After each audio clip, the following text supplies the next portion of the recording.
afternoon, and welcome to the Word is Bond podcast put on by the Bond Educational Group. I am Dr. Befrida Jackson, the Director of Research and Grant Administration for the Bond Educational Group and the moderator for today's discussion. I have to say I am ecstatic to have our speaker this afternoon. But before I introduce our guest, I want to remind our viewers that our Equity Summit is quickly approaching. It's February 8th through 10th, 2022, which crazily enough is around the corner. The event will be 100% virtual, so please be sure to go online and purchase your tickets at www.equitysummit.com. And our theme this year is Rising Together, and we're even more excited about our speaker lineup. So for more information, please do visit our website at www.equitysummit.com. So without further ado, for this afternoon, I am so pleased and just excited to introduce Gwendolyn Crider. Gwen is an amazing expert in the field of diversity, equity, and inclusion, but she's also a very dear friend. So this is a super special conversation. Gwen is a leadership and organizational performance strategist with over 20 years of leadership experience in public, private, and nonprofit sectors. Just truly a force. She focuses on design and delivery of innovative, strategic, and transformative interventions. And she really helps to support building engagement and involvement at all organizational levels. And we're talking internal and external stakeholders, which is phenomenal. Gwen has a proven track record of assisting organizations to really create, but not even just to create, but also to sustain inclusive environments, which is mission critical. We're talking about obstacles that help organizations overcome barriers within themselves. She helps them to build opportunities to resolve conflict. And she just helps them with gaining new attitudes and skill sets that they never had previously. Prior to launching her consulting practice, Gwen served as the executive director of Diversity Best Practices, which is a membership organization that helped primarily Fortune 500 companies develop innovative solutions to achieve their own diversity and inclusion opportunities and objectives. She's also served as the executive director of the National Multicultural Institute, where we met.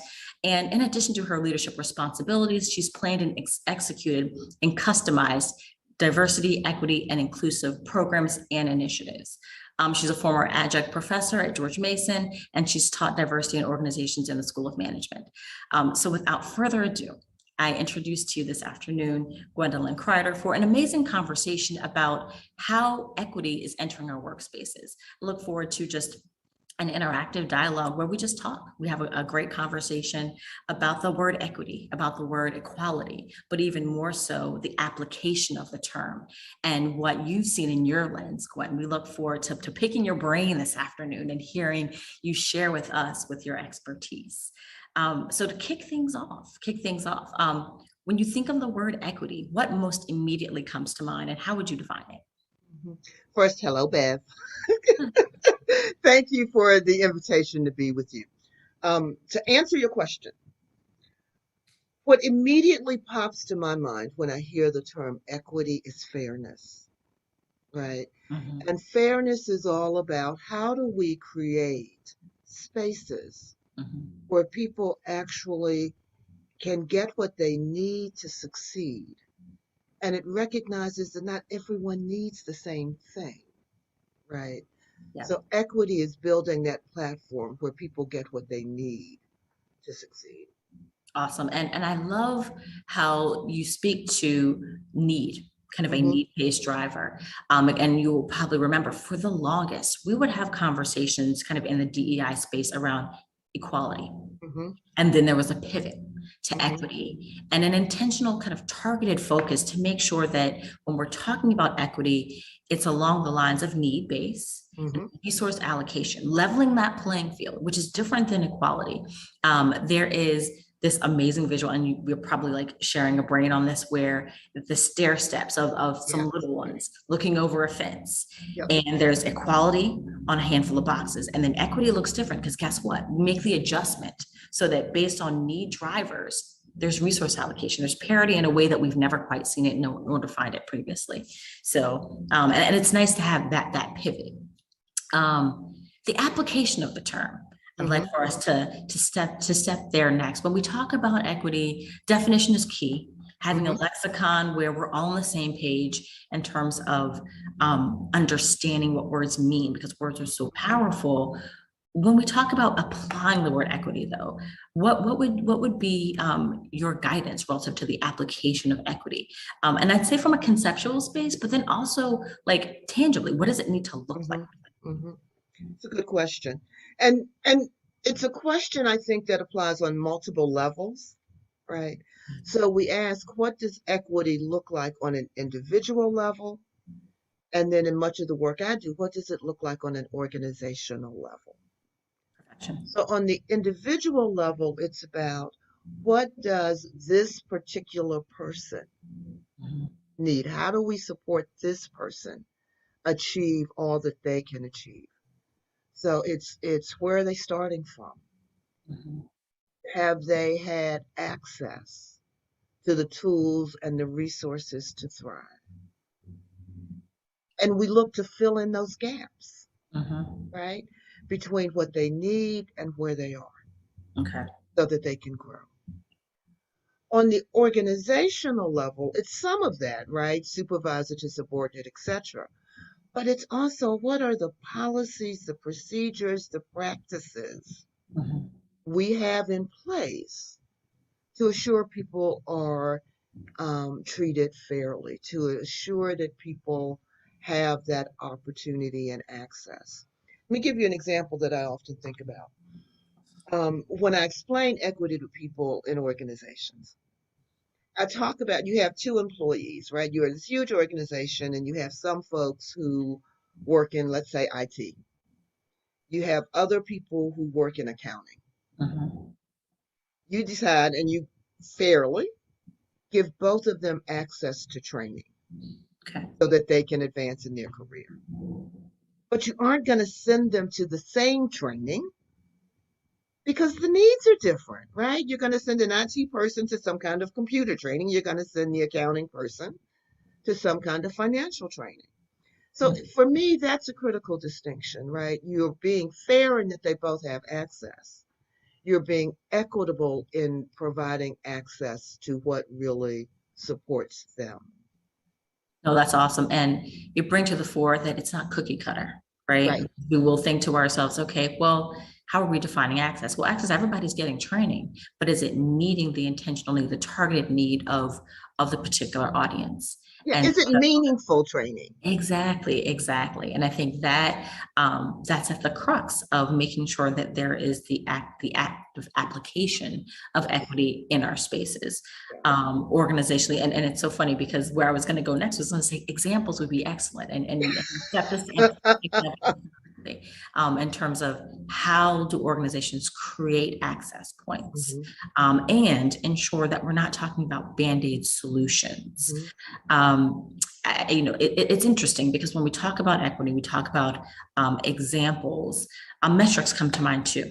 mhm. How do we measure it? What does that need to look like? I'd love to hear your take on once we have, um, I don't want to say mesh, but once we've gotten to a space of being able to apply Mhm. equity, and we've got scenarios and examples that are in progress. How do we measure those? How do we measure the effectiveness? How do we measure the efficiency? And then what does it look like in terms of sustaining, Mhm. the energy around that productivity and effective and efficiency Mhm. around it, equity? Mhm. Let me start by saying it starts with intentionality, right? So it takes an intent to ensure equity. So for me, that means organizations look not just at does everyone have access, but the intent to say, does everyone have um, access in the same ways? So, sending, using my training example for before, Mhm. are they both able to schedule that time in to take that training? Mhm. Are they both um, enjoying or do they both have the benefit of career coaching to help them figure out where do we go, right? What do they need? In terms of measurement, again, I think it's about taking that time to look at patterns in the organization, right? Okay. If we examine the patterns, we're examining who's not moving forward, who's been stuck in position for the last 10 years Mhm. without opportunities, um, or what are the differences we can find in things like performance evaluations? Okay. Are there some distinct differences there? So it takes that kind of examination and search for patterns that can help reveal inequitable practices and equitable application of policies. Does that make sense? It does, and kind of unpeeling that a little bit more. So to deconstruct identify those patterns, Hmm. what would organizations need to do? Like, what would they have to put in place? Is that, and hearing you, that's a very intentional activity, identifying patterns, and requires, I think you need to be strategic in terms Yes. of how you do that. So, hearing from you around, the necessity of identifying patterns, but what would be the method that organizations would need to take to employ such action? Hmm. I think, again, there's several things that can be done. I think it starts with empowering and requiring supervisors and managers to take that kind of examination within their organization. So for me, it looks like every manager, every supervisor has a performance expectation Mhm. and performance discussions with their supervisors and managers about their people practices, right? Mhm. So my annual or semi-annual or routine evaluation or performance discussion would Mhm. include a discussion around, so Gwen, who have you sent to training lately? Gotcha. Gwen, what do your people need? So it would be that kind of ongoing, continual discussion around equity and how it's being applied and how do we see the results of it.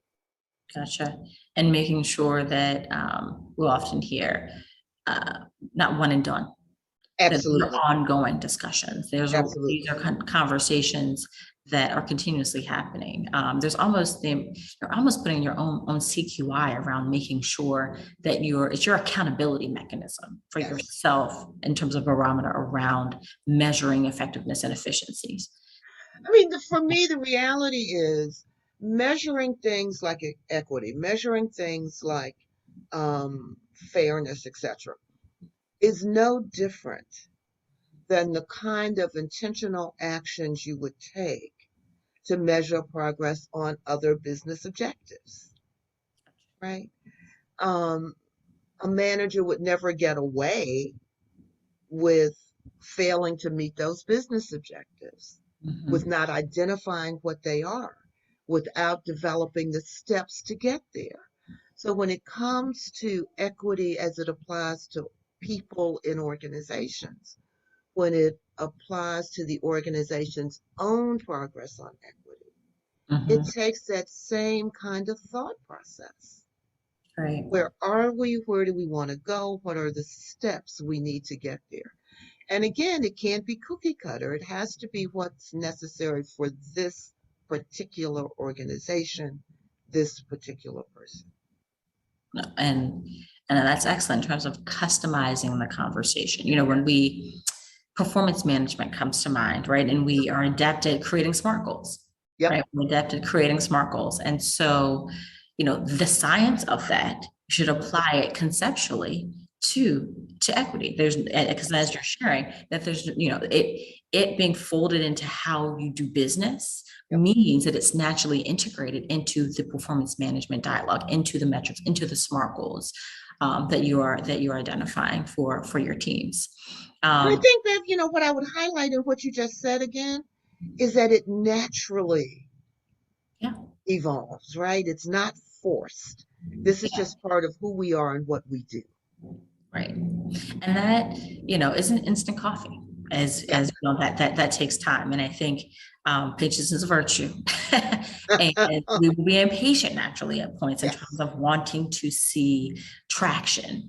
Yep. Um, I think, another question I would love to pick your brain on is around, what does it take around, I guess, implementation. So we'll talk about development, we'll talk about application. Implementation, though, there's implementation science. It too takes time, but what does it take in your mind's eye for organizations to implement non-band-aid solutions to cultivating equitable spaces, really to the ultimate aim of creating a culture? Because I think, that what I'm hearing underneath what you're sharing is the how we do business is creation of a culture. Absolutely. Absolutely. And, again, with any kind of successful initiative, it takes commitment, right? So it takes putting that stake in the ground to say, this is who we're going to be as an organization. Mhm, And mhm. this is what it's going to look like, right? So it starts with that commitment. Okay. It starts with the evaluation and the assessment of where are our gaps, right? It starts with being willing to have what I think of those um, face in the mirror conversations, being Mhm, deeply honest about where we have missed the mark, where we are being unfair, mhm. right? Where we have put up unnecessary barriers, and what are those barriers, and beginning to tear those down. Sure. Yeah, and I think that, Band-Aid solutions, checking the box has been Yep, something that can be easy. yep, Some of the the work does require, as you were sharing, kind of the targeted, ongoing action and discussion at the same time. And you said something earlier on in our conversation about meaningful yes, actions, meaningful. So when we talk about equity and what it looks like in our workspaces, the intentionality has to be meaningful in scope to ensure that we aren't talking about checking the box or band-aid solutions.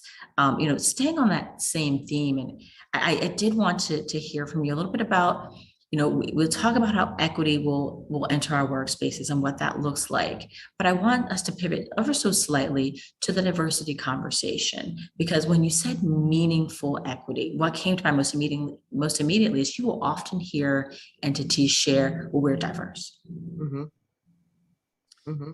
But what is meaningful diversity? So I would love to hear kind of your take on when you hear that phrase, oh, well, we're diverse, but how do we apply diversity in our workspaces? And what does meaningful diversity look like for you? Interesting. For me, diversity is a fact of life today, right? You can't go Yeah, any place without diversity. It is going to be there. yeah. So for an organization to say we are diverse, that's great. But how are you inviting that diversity into your decision making, into your business performance? Mhm, So for me, diversity is about recognizing the different talents, the different ways mhm, people achieve goals and objectives, and allowing that to thrive and to develop, right? mhm, Diversity is recognizing that not everyone is going to do things the same, not everyone is going to look at things the same way, and creating spaces where you can have um, discussion and debate around those differences, right? Um, the research has shown clearly that the value of diversity is allowing that kind of um, environment where people know that their opinions are valued even when they are different from the majority. mhm. And when we allow those different perspectives to really come in to the conversation, that's where we get to innovation, Yeah, right? yeah, That's where we get to thriving versus existing and being okay. yeah. No, that's excellent. I love thriving versus existing. And what we're naturally doing is creating those spaces of inclusion as well. Exactly right. When we are hitting that nail on the head and practicing this, we are in fact cultivating, creating that culture Yep.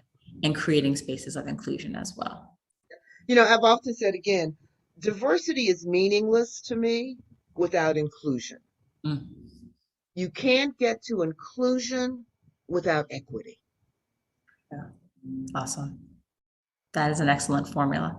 Well, thank you so much, Gwen. This has been a phenomenal conversation. Is there anything additional you would want to share with our audience before we close up for this afternoon?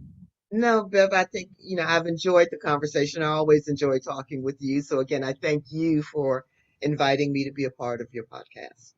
Awesome. Well, thank you again so much. It has been just an absolute joy to hear your expertise around how equity enters our workspaces, but also the opportunity for us to tackle diversity and then the undergirding of inclusion and creation of those spaces.